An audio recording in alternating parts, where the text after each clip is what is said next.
Hello everyone, welcome to this session. तो हमने last session में सेट इंटरफेस का डेफिनेशन देखा था। सेट इंटरफेस क्या होता है और जो लिस्ट इंटरफेस है हमारा, देन सेट इंटरफेस में डिफरेंस क्या है, बेसिकली ये हमने लास्ट सेशन में देखा। इस सेशन में हम लोग देखेंगे हैश सेट क्या होता है। हैश सेट हमारा सेट इंटरफेस के अंदर पहला क्लास हमारा हैश सेट क्लास। उसके बाद फिर हम लोग कुछ इंपॉर्टेंट पॉइंट डिस्कस करेंगे इन हैश सेट। तो स्टार्ट करते हैं। What is hash set? Java HashSet class is used to create a collection that uses a hash table for storage. It inherits the abstract set class and implements set interface. अभी Java में HashSet है, वो हमारा collection के अंदर हम इसे use करते हैं। कलेक्शन के अंदर सेट इंटरफेस के अंदर हम HashSet को यूज करते हैं और इंटरनली ये हैश टेबल यूज करता है एलिमेंट को स्टोर करने के लिए। HashSet stores the element by using mechanism of hashing. अब ये कैसे स्टोर करता है इसको हम लोग थोड़ा देखते हैं कि ये वैल्यू कैसे स्टोर करता है। सपोज ये आपका टेबल है या लिस्ट बोल लो आप, इस टाइप का कुछ सेट या लिस्ट रहेगा, ठीक है। और इसके जो पीछे ना एक मैकेनिज्म होता है हैशिंग।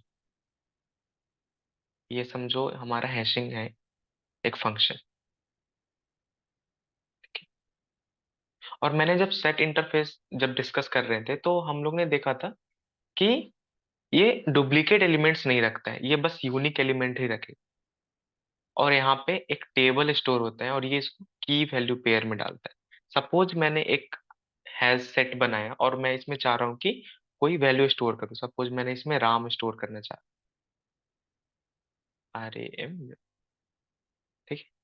अब मैं जब स्ट्रिंग यहाँ से इसमें ऐड करने की कोशिश करूंगा तो ये क्या करेगा, इस इंटरनली ये क्या करेगा, इस फंक्शन को कॉल करेगा, ठीक है। और ये फंक्शन इसका एक कोड जनरेट करेगा, एक यूनिक कोड जनरेट करेगा। सपोज इसने 101 इसको जनरेट कर। अब ये जो है यहाँ पे एक टेबल है हमारा हैश टेबल। सपोज यहाँ पे एक हैश टेबल है, ठीक है। और इसमें दो होते की और वैल्यू। यहाँ पे की होंगे और इसके वैल्यू होंगे। तो जो हम यहाँ पे ये यूनिक इसका कोड जनरेट हुआ है, इसकी जगह पे ये हमारा राम इसको सेव कर दे, ठीक है। इसकी यहाँ पे कोड की जगह पे की हो जाएगा इसका कोड जो यूनिक कोड है, और यहाँ पे राम सेव हो जाएगा। और जब भी अब मैं राम यहाँ पे एंटर करूंगा, इसमें ऐड करने की कोशिश करूंगा, तो पहले ये सर्च करेगा इस सेम नेम से कुछ है कि नहीं। अगर सेम नेम से कुछ होगा तो इसके एड्रेस पे जो यहाँ पे वैल्यू स्टोर होगा वो पहले से होगा, तो वो ऐड इसमें नहीं करेगा, ठीक है। इस टाइप से कुछ यहाँ पे हैशिंग परफॉर्म होती है। हम कोई भी स्ट्रिंग या फिर इंटीजर, कोई भी हम किसी भी डेटा टाइप में अगर हम वैल्यू स्टोर कराना चाहते हैं अपने हैश सेट में, तो उसका इंटरनली एक यूनिक कोड जनरेट होता है, हैश कोड जनरेट होता है। और वो हमारा वो सारा चीज हैश टेबल में सेव हो जाता है। इसी तरीके से हमारा ये इंटरनली वर्क करता है। ये कुछ बेसिक था, इसमें बहुत डिटेल भी होता है कि हैशिंग कैसी होती है। इसको हम लोग जब मैप पढ़ेंगे, हैश मैप, तब हम डिस्कस करेंगे ये कैसे हैशिंग परफॉर्म होता है विथ हेल्प ऑफ कोड। अभी बस बेसिक अंडरस्टैंडिंग यही रखिए कि कुछ इस टाइप से हमारा एलिमेंट स्टोर होता है, ठीक है। देन हमारा नेक्स्ट पॉइंट है hash set contains unique element only. ये हमने सेट में भी देखा था ये पॉइंट कि हैश सेट होता है हर समय यूनिक एलिमेंट ही कंटेन करेगा, वो डुप्लीकेट एलिमेंट्स कंटेन नहीं करता है। Then hash set allows null value. अब हैशसेट नल वैल्यू अलाउ करता है, बट कितने टाइम्स, ओनली वन टाइम्स। हम हैशसेट में बस एक बार ही नल वैल्यू डाल सकते हैं, मल्टीपल नल वैल्यू हम नहीं डाल सकते। लिस्ट में क्या था, लिस्ट इंटरफेस में जब हम एरे लिस्ट या फिर लिंक लिस्ट, स्टैक, ये सब जब पढ़ रहे थे तो हम लोग मल्टीपल नल वैल्यूज में ऐड कर सकते हैं। बट इसमें ऐड तो कर सकते हैं but only one time. Hashset doesn't maintain the insertion order, here element are inserted on the basis of hash code. अब ये कोई ऑर्डर मेंटेन नहीं करता है। हैशसेट जो है वो कोई ऑर्डर मेंटेन नहीं करते हैं। जैसे कि हम एरे लिस्ट में देख रहे थे कि जब हमने सपोज कि एक लिस्ट बनाया एरे लिस्ट, देन उसमें मैंने वन ऐड किया, देन टू ऐड किया, तो हमें पता है कि वन के बाद ही जस्ट टू ऐड हुआ। बट हैशसेट में ऐसा नहीं है। अगर मैंने 10 एलिमेंट्स ऐड किए और जिस ऑर्डर में मैंने ऐड किए, जरूरी नहीं उस ऑर्डर में ही ये स्टोर हुआ होगा, अलग तरीके से वो अपना हैश कोड बना के स्टोर हुआ होगा। ठीक है। देन पॉइंट हमारा HashSet is a best approach for search operation. और हैशसेट होता है सबसे बेस्ट, हम कब यूज करेंगे, जब हमें कुछ सर्च ऑपरेशन परफॉर्म करने होते हैं, हम जब क्वेश्चन करेंगे तो इसको देखेंगे।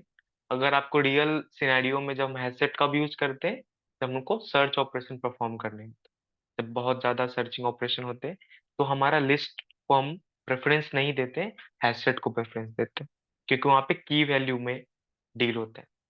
अगर हम एरे को देखेंगे तो उसमें हमें सर्चिंग के लिए पूरा लूप चलाना पड़ेगा। अगर हमारा 5000 साइज है हमारे एरे लिस्ट का, तो 5000 बार लूप चलेगा, मतलब 5000 टाइम्स एक लूप इम्प्लीमेंट। बट हैशसेट में क्या होगा कि एक की एक हर चीज का एक यूनिक कोड है, उस कोड से हम डायरेक्ट टेबल में एक्सेस कर सकते हैं। अच्छा, यहाँ पे इस कोड का तो बस एक ही वैल्यू है, हम डायरेक्ट गेट कर सकते हैं उस चीज को। The initial default capacity of HashSet is 16। और जो डिफॉल्ट कैपेसिटी होता है 16 होता है। और ये जैसे जैसे आपका डायनामिकली ये चेंज होता है, जैसे आप इसमें एलिमेंट स्टोर करते जाओगे वो इंक्रीज होता रहेगा उसका।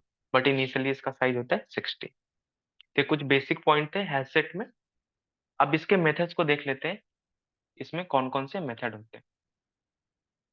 जो नॉर्मल ऐड मेथड होता है वो तो रहेगा ही, बेसिकली और भी इसके अलग से ही मेथड होते हैं।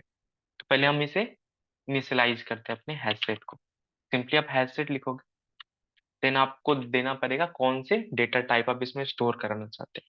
तो मैं यहाँ पे इंटीजर या फिर स्ट्रिंग यहाँ पे दे देता हूँ, स्ट्रिंग। और यहाँ पे मैं इसको लिखता हूँ एच एच, फिर न्यू कीवर्ड से मैं इसको इनिशियलाइज करता हूँ। अब यहाँ पे मेरा ऑब्जेक्ट क्रिएट हो गया किसका, हैशसेट क्लास का। अगर आप इस पे जाओगे, इसके गो टू डिक्लेरेशन और यूजेस पे, तो यहाँ पे एक क्लासेस है हैशसेट क्लास, इसके अंदर बहुत से मेथड्स बने हैं, उसका इम्प्लीमेंटेशन।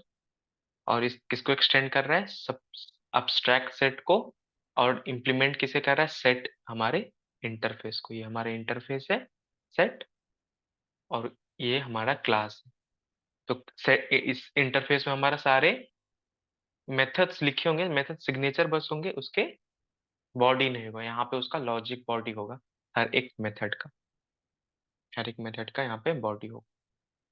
जैसे कि साइज है, इज एम्प्टी मेथड है, कंटेन्स मेथड है, ऐड मेथड है, ये सारे मेथड यहाँ पे। अब इसमें हम कुछ एलिमेंट ऐड करते हैं, इट्स डॉट ऐड। अब इसमें बस हमारे पास दो ही टाइप के ऐड अवेलेबल है। एक ऐड है, सिंपली आप इसमें वैल्यू पास कर सकते हो एलिमेंट, और दूसरा उसमें आप कलेक्शन पास कर सकते हो, कलेक्शन जैसे कि कोई भी लिस्ट पास स्टैक, ये सब सारे कलेक्शन है, आप इसमें डायरेक्टली पास कर सकते हो।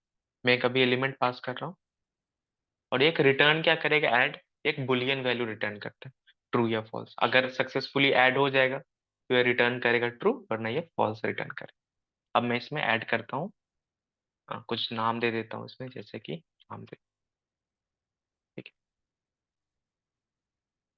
है, डॉट ऐड। इसमें और भी कुछ नाम दे देते हैं, ठीक था, एच डॉट, इसमें एक और है नाम दे देते हैं, रावण। ये तीन मैंने नाम दी थी, ठीक है। और भी कोई कोई नाम दे देता हूँ रैंडम में, दोनों एच डॉट ऐड, ठीक है। ये मैंने कुछ नाम दे दी। अब मैं इसको प्रिंट करता हूँ कि मेरा ये जो हैश सेट बना होगा, सेट किस टाइप से बना, मैं इसे प्रिंट कर एच एस को जब रन करूंगा इसे, तो आप देखना कि जिस ऑर्डर में मैंने इसको स्टोर करा, फर्स्ट मेरा राम था, then Sita, then Ravan, then Sonu, then Monu, उस ऑर्डर में ये स्टोर नहीं हुआ है। देखो, राम सबसे लास्ट में स्टोर हुआ है, फर्स्ट में हमारा Ravan store, then Sita, then Sonu, then Monu, then Ram, इस टाइप से कुछ स्टोर हुआ है। तो इंटरनली कुछ टेबल क्रिएट किया होगा, हर एक जो हमने एलिमेंट पास किया है उसका एक यूनिक हैश कोड जनरेट हुआ होगा, और उस हैश कोड में हमारा ये वैल्यू स्टोर हुआ होगा, ठीक है। यहाँ पे देख रहे हो, इसका ऑर्डर भी अलग। अगर सेम हम अगर एरे लिस्ट में करते हैं, यहाँ पे एरे लिस्ट बनाता मैं स्ट्रिंग का, स्ट्रिंग लेता मैं यार, एरे, अगर मैं ए आर डॉट ऐड करता,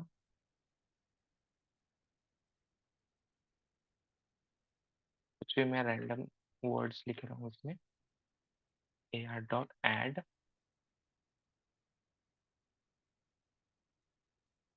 ए आर डॉट ऐड, और इसमें मैं कुछ रैंडम वैल्यू लिख रहा हूँ। अब मैं इसे ऐसा आउट करता हूँ ए आर को। अब देख, जब मैं इसे ऐसा आउट करूंगा, जिस ऑर्डर में मैंने लिस्ट, ये तो लिस्ट इंटरफेस का एक क्लास है एरे लिस्ट, तो यहाँ पे देखना इसका ऑर्डर मेंटेन है। यहाँ देखो, ये ऑर्डर मेंटेन है, जिस ऑर्डर में मैंने लिखा उसी ऑर्डर में ये प्रिंट हुआ। लेकिन यहाँ पे क्या हो रहा है, जिस ऑर्डर में मैंने लिखा उस ऑर्डर, वो ऑर्डर मेंटेन नहीं कर पा रहा।